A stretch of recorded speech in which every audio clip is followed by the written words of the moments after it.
Hey y'all, I'm going to start laying out this second seal timber. The one I did one yesterday, and I made a boo-boo on cutting it. I think it's salvageable. I could probably use it as it is. I laid it on the posts, you know, at the cabin, and it'll do. But I'm not happy with it, and it would. I would always be worried about it, because basically I cut it not thinking. One on the middle post where it terminates on the seal, I'm gonna have to notch it for another one to marry up with it, and I was notching it with a half lap that was vertical, and after thinking about it, and I didn't think about any overlap from the whole beam. So basically what I did was I had the beam, and I cut a half lap so the next beam would come up like this to it, and then I would pin them together, and that would sit on the post. And then if the post is here, I would just have that half lap sitting like that, and I didn't account for just, I mean, you got an 8x8 with just 4 inches of material holding it. What I should have done was cut it long enough to where at least 2 inches of the entire 8x8 thickness would sit on top, and then a smaller lip, and then the corresponding timber would be the same, if that makes sense. And instead of doing it vertical like that, I want to do the bird mouths or the half laps horizontal. So I have a piece of the entire seal on the post, and then 8 inches of vertical half lap on the post. So that way, whenever I cut those half laps, if they don't marry up just perfectly, it's okay, because there's no strain on each other, because they're sitting like this as opposed to like this. If they weren't perfect like this, they would either want to bow up or come in, and structurally I think vertical is better. So that's how I'm going to cut this one. I'll probably end up redoing that one, using that one, cut it in half for the corresponding 6-foot pieces. I think it's long enough for that. And in short, I just got in a hurry. I don't have a time frame that I want to have this done by, but you know, I have expectations of what I want to see, and I wanted to see a seal go on that on those posts yesterday, and I did, but I'm not happy with it. So me trying to hurry up and do that cost me probably a day. If I would have thought about it and did it right the first time, I probably could have got 2 of them cut and done yesterday. But here we are. So kind of starting over today on this one. Hopefully I'll get this one cut and done, and start on a second one for my long interior seals.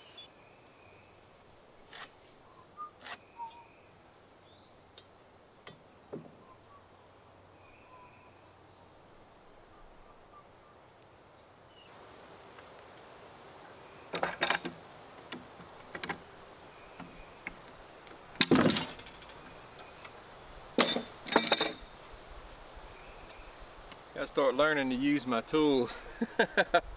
I got a bruise right there on my forearm yesterday from grabbing, and when I turn them, when that keeps digging into my forearm.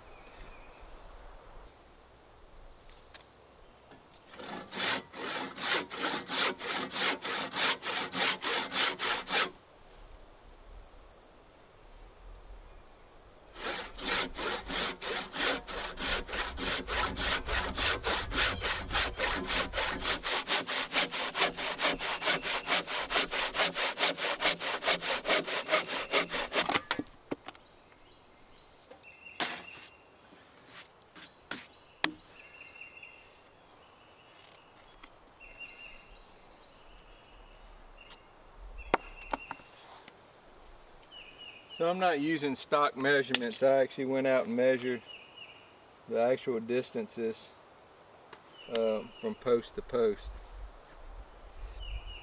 So each sill plate is going to be made and cut for the post.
Yeah, the humidity does wonders for these tools, because a lot of them I have a lock box that I keep out here in the back, a big job box that I keep them in, and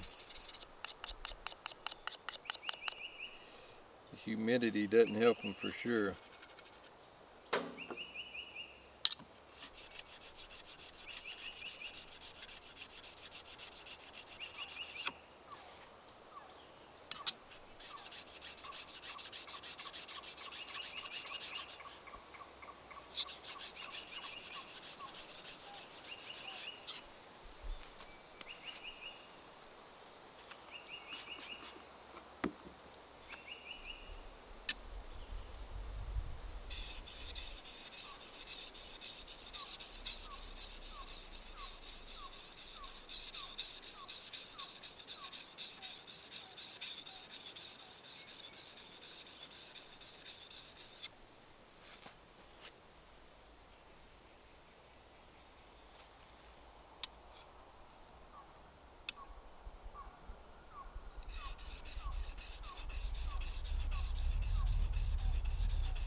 not seem like much. So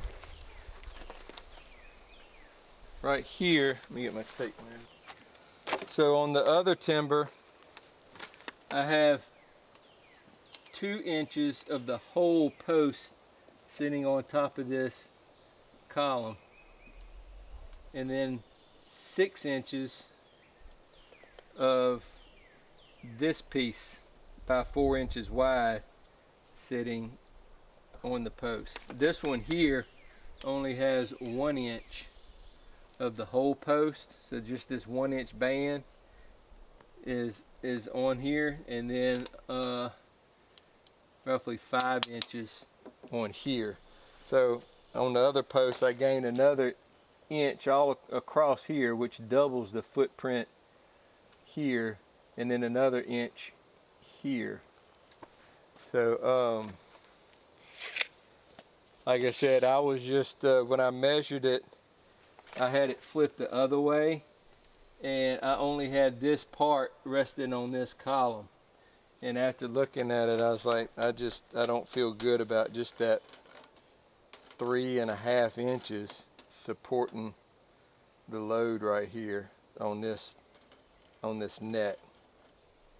So I swapped them vertical, and so this one I'm going to redo. I'm going to put another one right here, and then cut this one to use it as a smaller, because there's going to be another piece that comes right here that goes this way, that's 6 foot long. So that'll give me my 18 foot of sill plate that I need. Alright, well, the 2 interior sill plates are cut and installed. So this one I had to redo, but they come out really good. I was gonna reverse image them just because, but this one I had to flip it a couple times because it had some bad grains from tear out. So I noticed when I was cutting it, it's got a big tear out right here. It's about 6 inches long. So I'm just going to try to drill it and dowel it, glue and dowel it, and fill it in that way.